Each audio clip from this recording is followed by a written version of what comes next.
विद्यादि सागर सुधी, जो विद्यादि सागर सुधी गुरु हैं हितैषी, शुद्धात्म में निरत नित्य हितोपदेशी,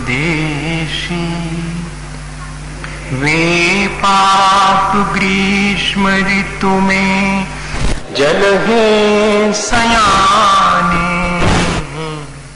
पूजून है सतत केवल ज्ञान पाने, पूजून है सतत केवल ज्ञान पाने। बोलिए भगवान महावीर स्वामी की, आचार्य कुंद कुंद स्वामी की, आचार्य गुरुवर विद्यासागर मुनि महाराज की।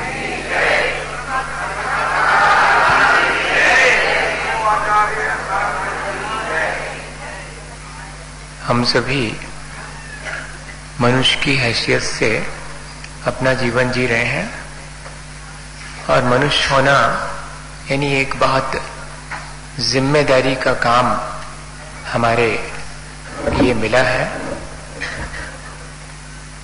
अपना आत्म कल्याण करने की जिम्मेदारी, ये सबसे बड़ी जिम्मेदारी है, ये सबसे बड़ा दायित्व है।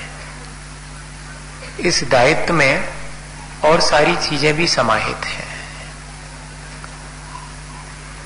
अपने परिवार, समाज और राष्ट्र, यहां तक कि प्राणी मात्र के कल्याण के प्रति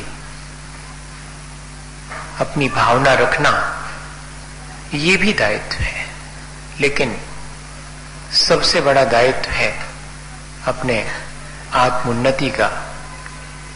और कोई भी जीवन ऐसा दिखाई नहीं पड़ता जिसमें व्यक्ति अपनी आत्मोन्नति का कोई उपाय कर सके। इसलिए पिछले दिनों हम सभी ने अपनी आत्मोन्नति के लिए श्रद्धा, आत्मज्ञान और सदाचरण की चर्चा की है। हमारे जीवन को हम जितना अच्छा बना सकें, हमें इस चीज का प्रयत्न करना चाहिए। और जीवन बनता है अच्छा श्रद्धा, विवेक और क्रिया से। और यही कारण है कि एक सद्गृहस्थ अगर अपने जीवन में श्रद्धा, विवेक और क्रिया, इन तीनों को संतुलित बना लेता है तो उसे श्रावक कहते हैं। श्रद्धा का प्रतीक है, वह विवेक का प्रतीक है, और का जो है वो क्रियात्मक होने का प्रतीक है। और इन तीनों के बीच का संतुलन, इसे ही दूसरी भाषा में अपन कहते हैं भक्ति, ज्ञान और कर्म। जहां एक ओर हम अपने जीवन को अच्छा बनाना चाहते हैं, तो हमें दूसरी तरफ हमारे अपने चारों तरफ जो परिवेश हमें मिला है, जिस समाज, जिस परिवार और जिस राष्ट्र में हम रहते हैं, उसके बारे में भी हमें क्या करना चाहिए, ये सब हमारे मन में बना रहे। आत्मोन्नति करने वाला अपने परिवार, समाज और देश के लिए कुछ कर सकता है क्या? ये प्रश्न मन में सहसा उठेगा। जबकि मैं सोचता हूं कि जो अपने आत्म विकास में लगा है, वो ही सचमुच अपने पारिवारिक, सामाजिक और देश और प्राणी मात्र के प्रति दायित्व को ठीक ठीक निर्वाह कर सकेगा। जो व्यक्ति अपने जीवन में श्रद्धा, विवेक और आचरण से समन्वित होगा, वही तो एक अच्छे परिवार को निर्माण कर सकेगा। जो व्यक्ति श्रद्धावान, विवेकवान और आचरणवान है, उसी से तो समाज की उन्नति होगी, उसी से तो देश की उन्नति होगी, उसी व्यक्ति से प्राणी मात्र का कल्याण होगा। व्यसनी व्यक्ति से किसी का कल्याण नहीं होता। आचरण और अश्रद्धा और अविवेक पूर्वक जीवन जीने वाले से किसी का कल्याण नहीं होता, स्वयं का भी आत्म कल्याण नहीं होता। इसलिए एक शावक होने के नाते हमारा पहला कर्तव्य है कि हम बहुत श्रद्धावान, विवेकवान और आचरणवान बने। श्रद्धा क्या चीज है ये अपन कई बार समझ चुके हैं, लेकिन एक छोटा सा उदाहरण मुझे सहसा याद आ गया। जैनेन्द्र कुमार ने अपने जीवन का संस्मरण लिखा। जैनेन्द्र कुमार को लोग बहुत कम जानते होंगे, मेरे ख्याल से तो यहां पर मैं हाथ उठवाऊं तो शायद कोई एक हाथ कोई मिलेगा कि हाँ जैनेन्द्र कुमार कोई हुए। बहुत बड़े साहित्यकार हुए, अब नहीं रहे। हिंदी की किताबों में उनका कभी नाम कहानीकारों में किसी ने पढ़ा हो तो उसे याद भी हो। उनने अपने जीवन की घटना लिखी कि वो राम कथा सुनने जाया करते थे। रोज कोई पंडित जी आए थे तो उनकी राम कथा सुनते थे। रामचंद्र जी का जीवन चरित्र सुन करके उनके मन में बहुत श्रद्धा उत्पन्न होती थी। जब एक दिन पूरा जीवन चरित्र हो गया तो घर लौटे तो देखा कि लॉन में घर के बाहर और उनका बेटा और बेटी दोनों खेल खेल रहे।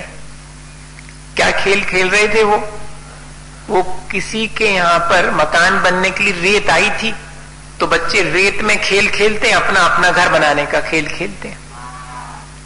तो एक पैर रखा, उस पर रेत थपथपाई और पैर धीरे से नीचे से खींच लिया, बन गया घर। बस फिर उसमें चिमनी लगाओ। तब चिमनी का ख्याल जो है वो बेटी को तो रहेगा, बेटे को नहीं रहेगा।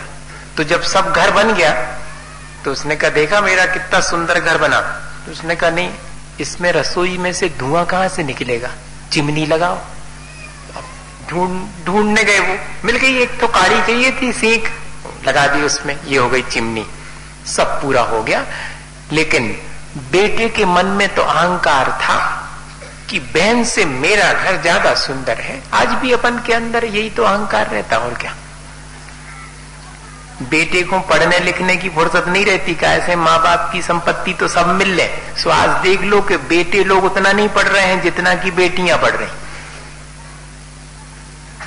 वर्तमान में देखने में आता है, बहुत कोई होंगे जो कि इस तरह बेटा आया है वो पढ़ रहा है और इतनी कम उम्र में। और मैं तो जब पहली बार मिला था तो मुझे बड़ा आश्चर्य हुआ था कि आपने जिस सीए को करने में 5-5 साल लगा देते हैं लोग, आपने सीए के ग्रेजुएशन के साथ सीए कर लिया, सीएस कर लिया, और ये सारी प्रोफेशनल डिग्री एक साथ ले लेना कोई आसान बात नहीं है।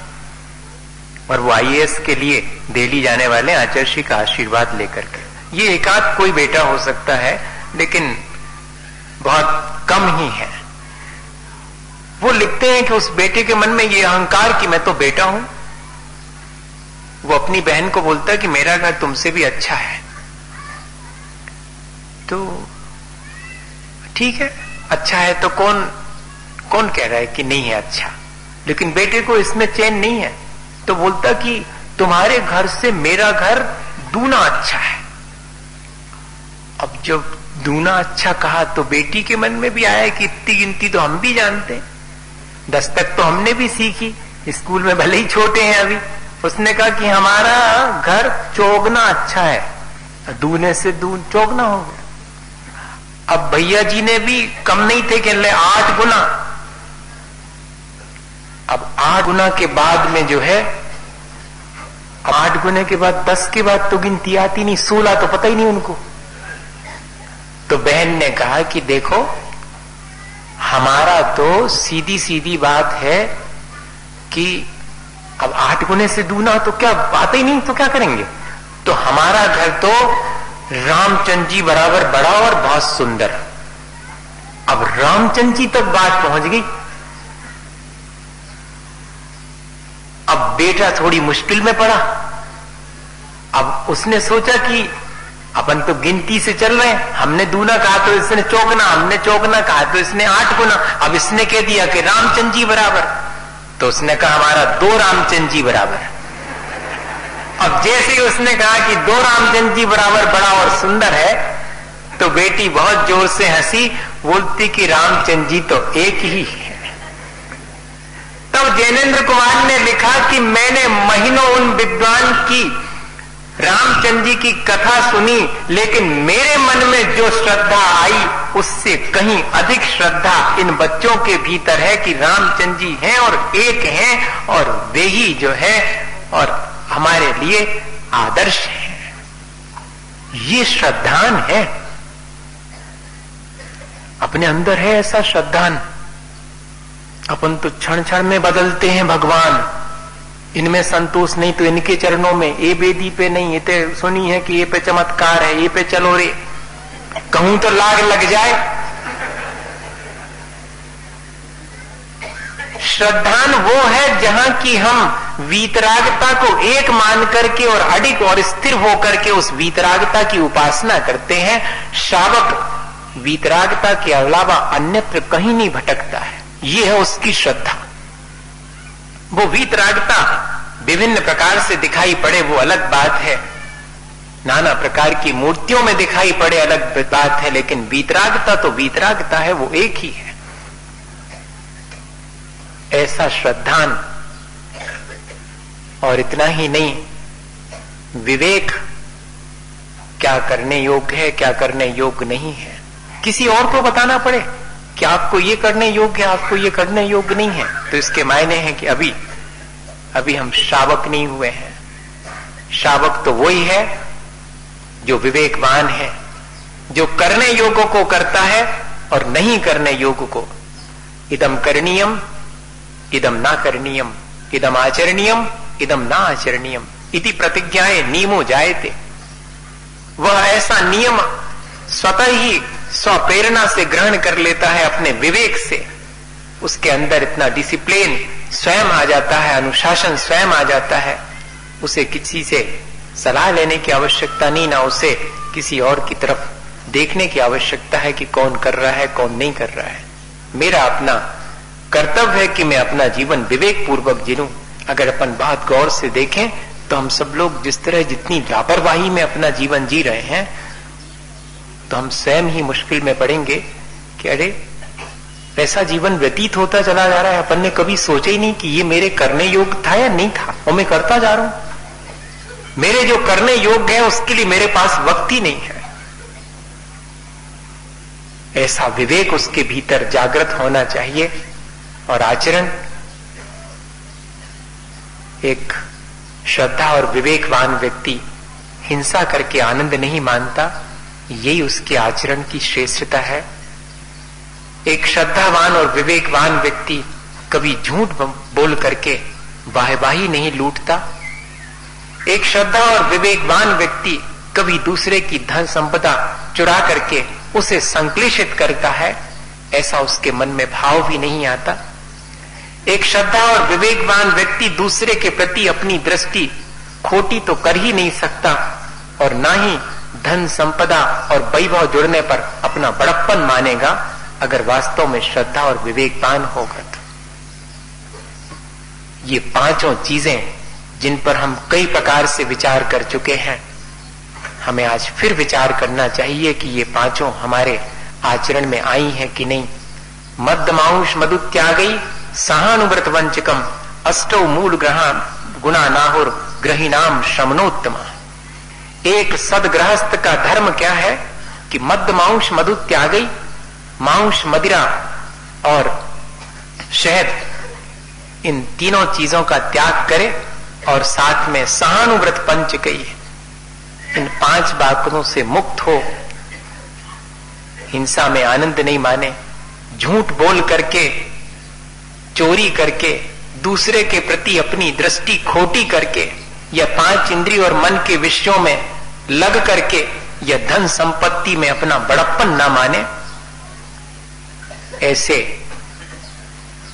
गृहस्थ को ही शमनोत्तमा, जो शमनों में उत्तम है, ऐसे तीर्थंकर भगवान ने प्रशंसनीय माना है, श्रेष्ठ माना है। बाकी सब तो गृहस्थी तो सबके लगी हुई है, सब अपना जीवन जी रहे हैं, सब अपने को गृहस्थ मानते हैं, लेकिन गृहस्थ में प्रशंसनीय और श्रेष्ठ वो है जो कि इन चीजों से विमुख है, ऐसे सदाचरण का पालन करता है।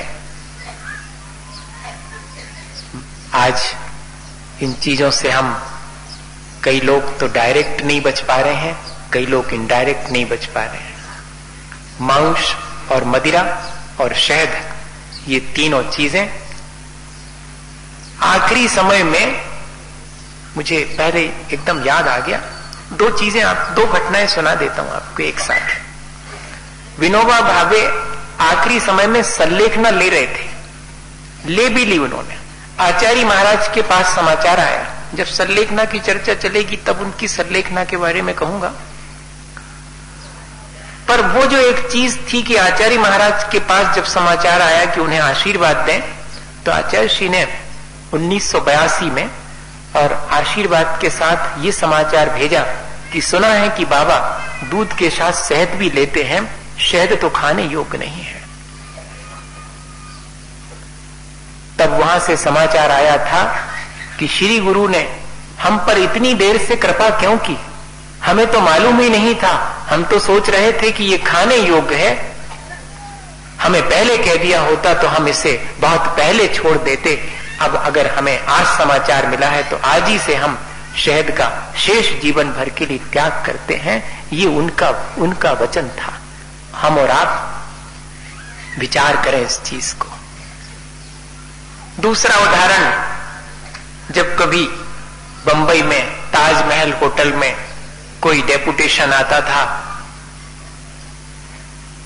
फॉरेन के लोगों का, किसी यहां पर इंडस्ट्रियल कोई उनकी मीटिंग हुआ करती थी, तब उसमें सरयू दफ्तरी भी रहती थी, वे उससे मैनेज करती थी उनके भोजन को। आचार्य विद्यानंद जी महाराज की शिष्या है वो। उनका उदाहरण बता रहा हूं, उनके जीवन का संस्मरण इसी हनी के बारे में। शहद को बोलते हनी। जब उन्होंने लोगों के कहने पर, जापानीज के कहने पर, और उन्हें आइसक्रीम दी, तो सादा आइसक्रीम दी, तो उन लोगों ने कहा कि हमें आप हनी आइसक्रीम क्यों नहीं दे रहे? तो उन्होंने कहा आप हमारे मेहमान हैं, हम मेहमान को तो अच्छी चीज खिलाएंगे। तो उन्होंने कहा मतलब क्या हनी आइसक्रीम अच्छी नहीं है? उन्होंने कहा नहीं, हम अपने मेहमानों को मधुमक्खियों का उगाल, मधुमक्खियों को वॉमिट कैसे खिला सकते हैं? ओ हनी ऐसा है, वो मधुमक्खियों को वॉमिट है, वमन है? बोलते हां। तब उन सब ने उन्हीं के सामने उसी जगह पर और कहा कि आज से हमारा हनी का त्याग है, शहद का त्याग है, और हम अपने बच्चों को आज तक बाजार में बिकने वाली आइसक्रीम नहीं छुड़वा पाए हैं जिसमें कि हनी भी रहता है। आज हम अपने बच्चों को जिन बिस्किट्स में और एग पड़ा हुआ है, हम वो नहीं छुड़वा पा रहे, हम खुद नहीं छोड़ पा रहे। जो सुबह सुबह से ब्रेड आती है, उस ब्रेड में किस तरह उसके बनने की प्रोसेस है, कभी सोचा आपने? किस तरह से उसमें और जीव राशि उत्पन्न होती है और उसी में मरण को प्राप्त करती है। हैवी फर्मेंटेशन होता है, अल्कोहलिक फर्मेंटेशन होता है। शराब बनती तब तो उसमें ऐसा स्वाद आता है, C2H5OH बनता, एथाइल अल्कोहल बनता, कार्बन डाइऑक्साइड रिलीज होती, तब वो स्पंजी हो जाती, और टेस्ट के लिए उसमें एग तो कंपलसरी होता। और हम वो ब्रेड भी खा रहे हैं और बच्चों को भी खिला रहे हैं, क्योंकि कौन बनाए नाश्ता सुबेरे से? परांठे ले आओ, ब्रेड का डिब्बा और पैकेट और खाओ।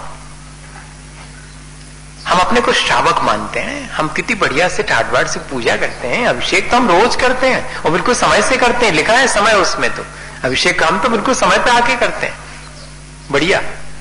और हम अपने बच्चों को और हम अपने चौके तक में ये चीजें ला रहे हैं, ब्रेड और बिस्किट्स, इन सब में, जबकि मांस है। और इतना ही नहीं, हमने आपको कॉमन इसमें दोपहर के चर्चा में कहा भी था, बच्चों को भी कहा था, बच्चे तो थोड़े थोड़े समय के लिए छोड़ रहे हैं, चॉकलेट्स में जो बाल हैं छोटे छोटे से, उन बालों को एमिनो एसिड के सब्स्टिट्यूट L-सिस्टीन में कन्वर्ट करके और वो उसमें मिलाए जा रहे हैं बच्चों के चॉकलेट्स में, चिकलेट्स में, वो भी हम खा रहे हैं। अमूल वालों से कई बार कहा जा चुका है कि वे लोगों के साथ धोखा ना करें। सबसे बड़ी कंपनी है जो कि पाउडर बनाती, मिल्क पाउडर बनाती है। मिल्क पाउडर में विटामिन डी के लिए तो बहुत बड़े बड़े सिस्टम लगे हैं, और जिसमें कि वो विटामिन डी सन रेज से उसमें दे देते हैं।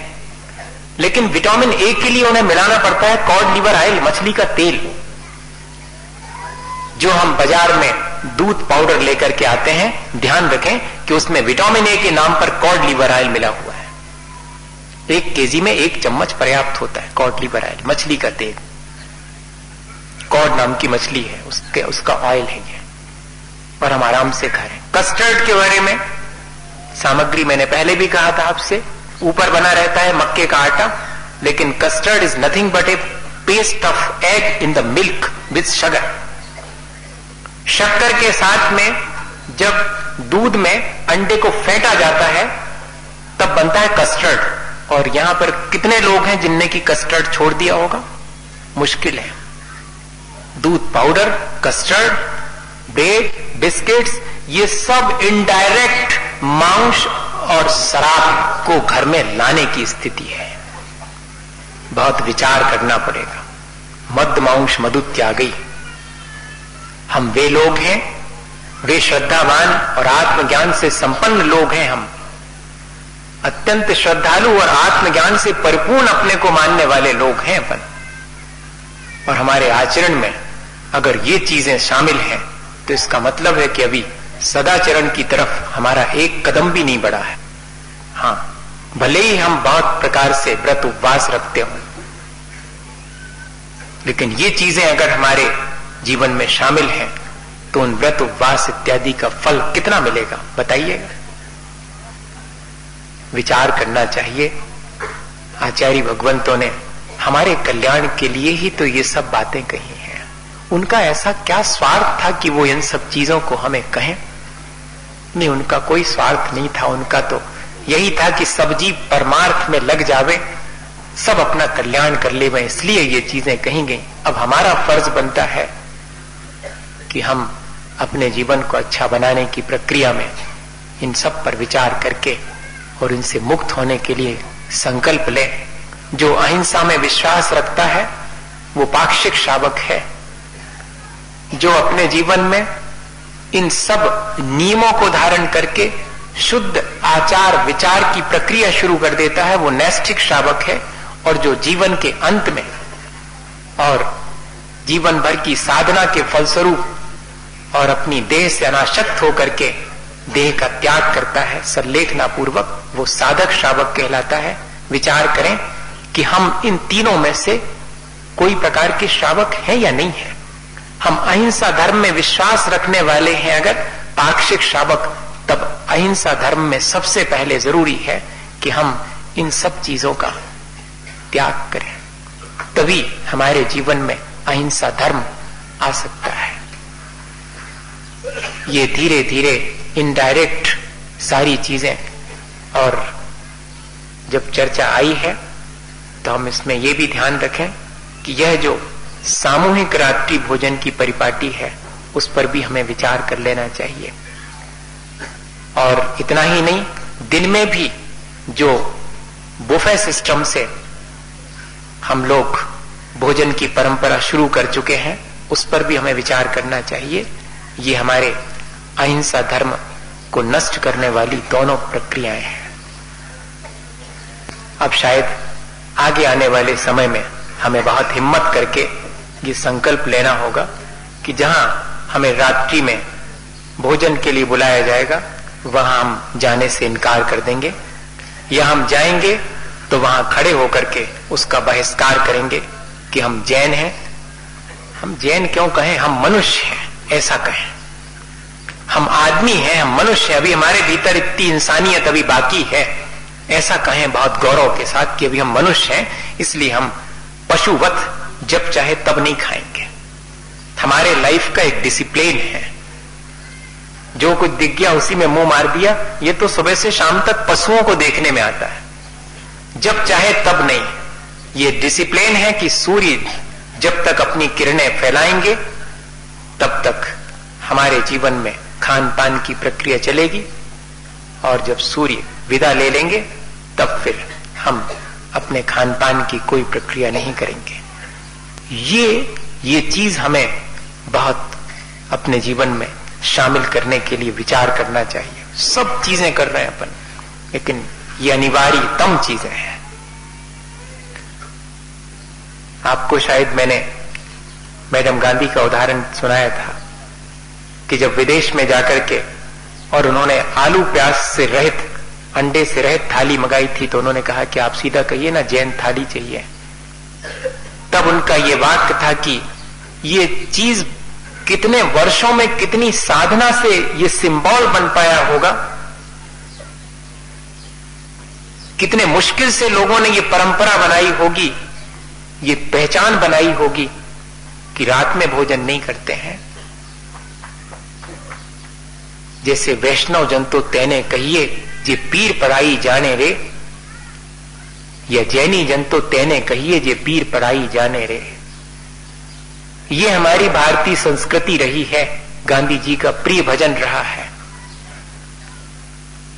हम दूसरे की तकलीफ भी नहीं पहुंचाते, हम दूसरे जीव राशियों का कितना विघात होगा अपने थोड़े से सुख के लिए। दिन भर डला हुआ है भोजन पान के लिए, कोई ऐसा नहीं है कि भोजन पान के लिए समय ना हो। अनंत जीव राशि जब उत्पन्न होती है और इस वायुमंडल में संचरित होती है, तभी क्या हमारे भोजन का समय होता है, उसमें वो जीव राशि शामिल हो जाती है। तो क्या हम उसके मरण में कारण नहीं बनते हैं? फिर हमने कहां कह सकते हम कि हमने मधुमांस का त्याग कर दिया है। रात्रि भोजन त्याग करने वाला ही गौरव से कह सकता कि हाँ मैं मधुमांस का त्यागी हूं, वरना नहीं कह सकता। उसको दोष तो लग ही रहा है, क्योंकि जीव राशि उसके साथ मिक्स अप हो जाती है, बच ही नहीं सकते। इन छोटी छोटी सी चीजें लगेंगी, लेकिन ये सब अहिंसा धर्म को हमारे जीवन में लाने में कारण बनेगी। गांधी जी हमेशा कहा करते थे, जब लोग उनसे कहते थे कि आप तो जैनियों जैसा आचरण करते हैं, जैनी है क्या आप? तो उनका एक ही जवाब होता था कि अहिंसा और सत्य में विश्वास रखने से अगर कोई जैन होता है तो मुझे ऐसा जैन कहलाने में कोई परहेज नहीं है। मैं गौरव से अपने आप को ऐसा कह सकता हूं, क्योंकि मैं अहिंसा और सत्य की मानता नहीं हूं, मैं तो प्रयोग करता हूं, सत्य और अहिंसा के प्रयोग। विनोबा की किताब पढ़िए, कभी पढ़ना हो तो अहिंसा की तलाश में, और गांधी जी की पढ़नी हो तो सत्य के प्रयोग। ये प्रयोग करने वाले लोग थे, ये सिर्फ संगोष्ठी करने वाले लोग नहीं थे कि अहिंसा पर एक खुला सम्मेलन रख लो, तालियां पीट करके घर चले जाओ कि अहिंसा पर क्या विचार रखे थे साहब। अहिंसा अकेला विचार नहीं है, अहिंसा तो जीवन शैली है। और उस अहिंसा और सत्य के लिए हम अपने जीवन में प्रकट करने के लिए जरा भी कोशिश नहीं कर रहे हैं। हमें करनी चाहिए कोशिश भैया। हमने पिछले दिनों में इसी अहिंसा, सत्य, अचौरी, ब्रह्मचर्य और अपरिग्रह, ये जो 5 जीवन को ऊंचे उठाने वाली, अच्छे बनाने वाली बातें हैं, इन पर बहुत प्रकार से विचार किया है। और आज इन 5 अनुव्रतों के साथ, जैसा आचार्य समंतभद्र स्वामी ने लिखा कि 3 मकार का भी त्याग करना, वैसे 3 मकार और भी हैं आज वर्तमान के, सबको मालूम होंगे, नहीं मालूम? अरे हम तो सोच रहे थे यहाँ के लोगों को तो मालूम ही होना चाहिए। मद, मांस और मधु, ये 3 मकार हैं। ऐसे ही वर्तमान के मंच, माला और माइक, ये भी 3 मकार हैं। देख लो आप, हर आदमी के अंदर रहता है ये कि कब मिलेगा मुझे। ये भी 3 मकार उसी के साथ है। पर अभी तो मद, मधु, मांस से बचने के लिए प्रयत्न करना चाहिए। जो इनसे बच जाता है उसी का जीवन श्रेष्ठ बन सकता भैया। वो ही अपने को इस देश का एक अच्छा नागरिक कह सकता है, वही प्राणी मात्र के कल्याण की भावना भा सकता है। जिस धर्म, मेरे ख्याल से तो किसी भी धर्म में, मेरे भारतीय मूल के धर्म, मैं तो ये कह दूं अगर तो ज्यादा ठीक रहेगा, भारतीय मूल के किसी भी धर्म में हिंसा को तो धर्म नहीं माना होगा। मांस भक्षण, मदिरा पान और मधु पान करने के लिए किसी ने भी धर्म तो नहीं माना होगा। इनको सबने पाप ही माना है। इसलिए हम सबको विचार करना चाहिए कि हम ऐसा धर्म अपने जीवन में धारण करें जिससे कि हमारा और प्राणी मात्र का कल्याण हो।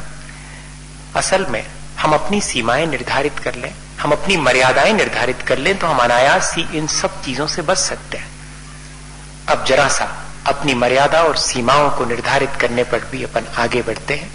दिग्व्रजम दिग्व्रत मनर्थ दंड प्रथम च भोगोपभोग परिमाणम।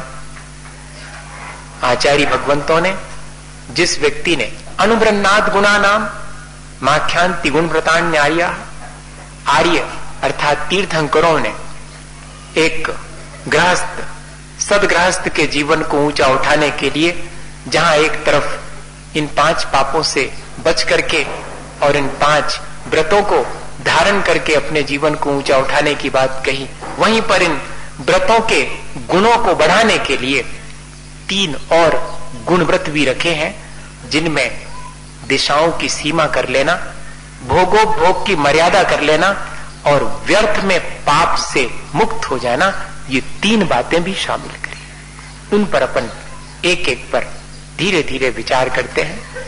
हम ये मान के चल रहे हैं कि हमारी श्रद्धा है, हमारे पास आत्मज्ञान है, हम अपने आचरण को भी अच्छा बनाने के लिए भरकस प्रयत्न करने के लिए तत्पर हैं।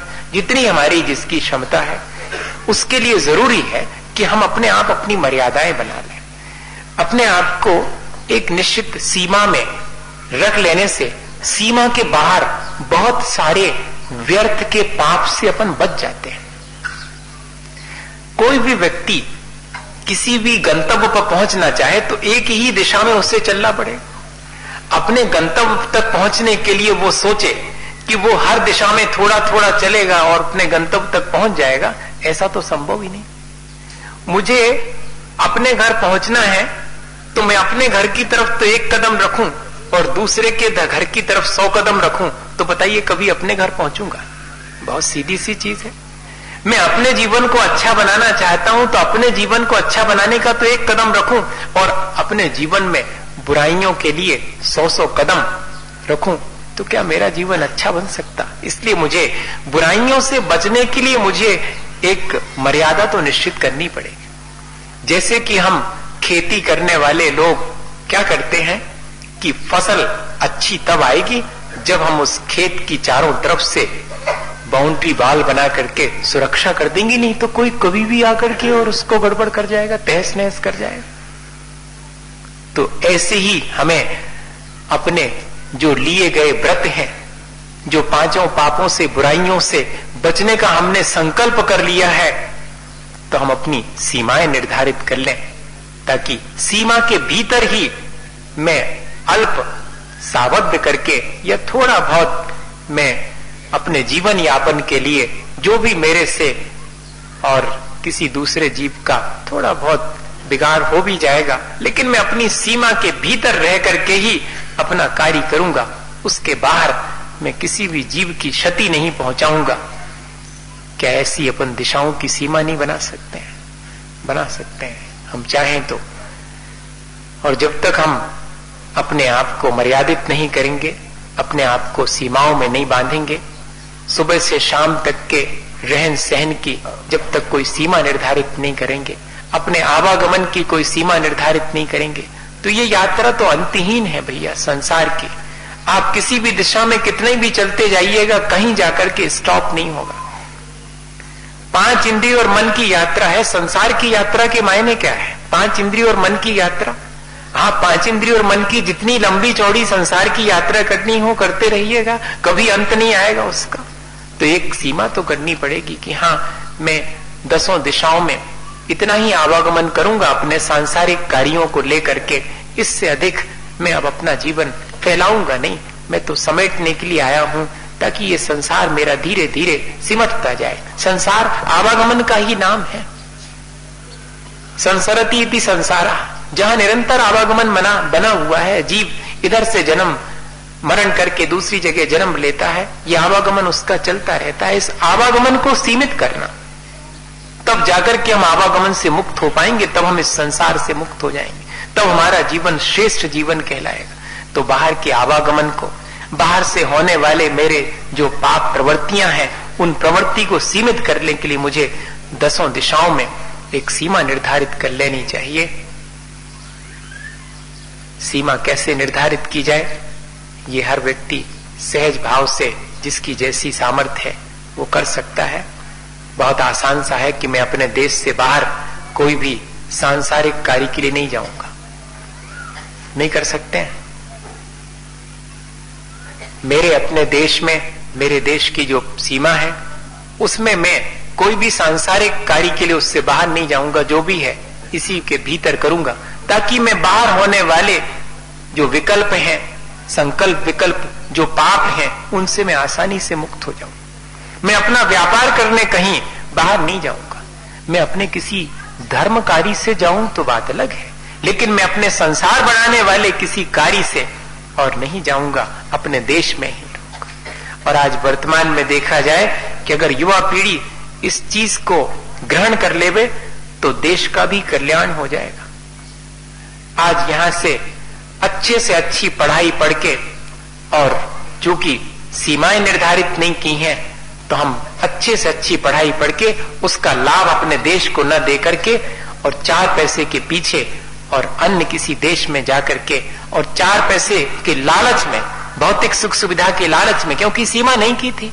आजीविका के साधन तो यहां भी ढूंढे जा सकते थे अपने देश में, लेकिन आजीविका के साधन हम देश से बाहर ढूंढ करके वहां धन संपदा कमाते हैं। और वहां का जो कहना चाहिए कल्चर तो नहीं है, वहां तो सभ्यता भर है, सिविलाइजेशन है। कल्चर तो भारत में है, संस्कृति तो भारत में है, जहां संस्कार बनते हैं वहां तो सिर्फ एक सभ्य मनुष्य की तरह जीना सिखाया जाता है, लेकिन संस्कारवान बनना ये तो वहां नहीं सिखाया जाता, ये मान के चलिएगा।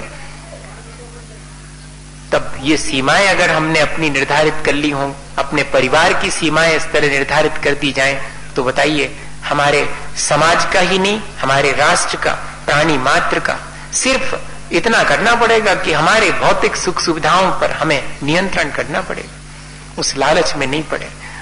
मैं तो कई बार सोच करके दंग रह जाता हूं कि आत्म कल्याण के लिए दी गई ये प्रक्रिया, इसलिए मैंने वहीं से शुरू किया था। आत्म कल्याण के लिए दी गई ये प्रक्रिया देश के कल्याण में भी कारण बन जाएगी अगर हम अपने देश में ही अपनी आजीविका के साधन करेंगे, अन्यत्र जाके आजीविका नहीं करेंगे। ये सीमा दिग्व्रत ले लिया, 10 दिशाओं की सीमा कर ली। बताइए, आत्म कल्याण के साथ साथ सबका कल्याण हो गया, पाप से भी मुक्त हो गए हम, क्योंकि उधर बाहर जितना भी होने वाला था पाप, उससे हम बच गए। आचार्य भगवंतों ने लिखा है कि कोई व्यक्ति अगर अपने 10 दिशाओं में आवागमन की सीमा निर्धारित कर ले तो उस सीमा से बाहर सारे पापों से मुक्त होने से वो एक महाव्रती मुनि के समान है। प्रत्याख्यान तनुत्वात् मंद तराश्चरण मोह परिणामा सत्वेन दुर्वधारा महाव्रताय प्रकल्प्यन्ते। ऐसा दिग्व्रत को धारण करने वाले के लिए आचार्य भगवंतों ने, आचार्य समंतभद्र स्वामी ने लिखा है कि जो 10 दिशाओं की सीमा करके उससे बाहर के पाप से मुक्त हो जाता है, वो मानिएगा उस सूक्ष्म पाप से भी मुक्त हो गया है, इसलिए वो महाव्रती के समान है। क्यों? ये वही ले सकता है जिसके अंदर बहुत अल्प कषाय बची हुई है। प्रत्याख्यान नाम की कषाय जो संयम होने में बाधक बनती है, वो भी अत्यंत अल्प बची हुई है। उस अल्प, उस मंद कषाय के वशीभूत होकर वो अभी महाव्रत नहीं ले पा रहा है, लेकिन उसने अपनी सीमा बना ली, सीमा के बाहर तो वो महाव्रती के समान ही और आचरण कर रहा है, इसलिए उसकी पीठ थपथपा रहे। इतनी ऊंचाई हम छू सकते हैं घर गृहस्थी में रहकर। मैं आपसे ये कह रहा हूं, 10 दिशाओं की सीमा बनाकर अपने आजीविका के लिए हम आसानी से और सीमित कर सकते हैं। आजीविका के साधनों को भी सीमित करना पड़ेगा, इसकी भी चर्चा कभी करेंगे। आज एक छोटा सा उदाहरण दे करके अपनी बात पूरी करता हूं। एक सभा में बाबा जी रोज प्रवचन करने से पहले और आंख उठा के देखते थे, जब तक एक वृद्ध और वृद्धा नहीं आते थे तब तक सभा शुरू नहीं करते थे। लोगों को ये बात बड़ी वो लगती थी कि काय हम आदमी नहीं है का, हम तो आए हैं, हम आ गए, और जब तक भी वृद्ध और वृद्धा नहीं आएंगी तब तक बाबा जी भी देखो, बाबा जी का भी कैसा राग है। साधु जी तो हो गए लेकिन राग है। अब भी जब तक नहीं आ जाए, जब तक उनकी सभा शुरू नहीं हो, प्रवचन नहीं शुरू हो। बाबा जी मुस्कुरा देते थे, सुनते रहते थे कि हाँ कहने दो, क्या फर्क पड़ता है। एक दिन ऐसा हुआ कि बहुत देर हो गई, 10 मिनट लेट आए वो दोनों वृद्ध दंपत्ति और आकर के क्षमा याचना पूर्वक सभा में बैठ गए। बाबा जी ने प्रवचन शुरू किए और फिर जब पूरे हो गए तो सबसे कहा कि आज तो बात पूरी, जो बार बार मन में विकल्प उठ रहा है वो ठीक कर लिया जाए, समाधान कर लिया जाए। ये लोग 10 मिनट लेट आए और हमने भी 10 मिनट देर से प्रवचन शुरू करे, इस बात को सब लोग के सामने आज क्लियर कर लिया जाए। इनसे पूछें कि ये क्यों 10 मिनट देर से आए। तो जब उनसे पूछा तो उनने कहा कि अब इतनी बड़ी सभा में हम क्या कहें, आज हमारे थे रात में चोर घुसे थे। ठीक है भाई, चोर घुसे थे इसलिए, तो अब इसमें तो कोई वाहवाही नहीं है, चोर घुसे थे तो कल नहीं, हमने तो वैसे इनको बहुत समझा, अगर जी हमारी बात थोड़ी मान लेते तो इतनी बात नहीं बढ़ती और इतनी देर भी नहीं लगती। तो हुआ क्या, कहते कुछ नहीं, चोर घुसा, हम दोनों जन जग रहे थे, चुपचाप लेटे ही हटे और वो घुसा। तो हमने अपनी जीवन साथी से कहा कि अब देखो, अब हल्ला नहीं करियो, चिमाने लेटे रहो, वो इतनी मेहनत से आओ है तो जो ले जाने सो ले जान दो, ले जे। देखो आप, जिसकी मर्यादा है, जिसकी सीमा है, उसको कहीं कोई विकल्प नहीं होता, और जिसकी कोई मर्यादा नहीं है उसको तो निरंतर विकल्प ही है, चाहे कितना आदरे वे, कभी उसका विकल्प नहीं मिटने वाला, कभी उसका असंतोष नहीं मिटने वाला। मैं मर्यादा की बात कर रहा हूं। तो कहते कि ले लें दो उसको। तो उस चोर ने जो जो लेना था सब लिया, अब लेकिन उसके मन में थोड़ी लालच और आ गई। तो जीवन साथी करवट लेके लेटी थी, सो एक हाथ उनका ऊपर था, सो उसमें तो वो सोने का कड़ा था, सो धीरे से उसने वो चोर ने उतारा, सुनने कछु नहीं कही।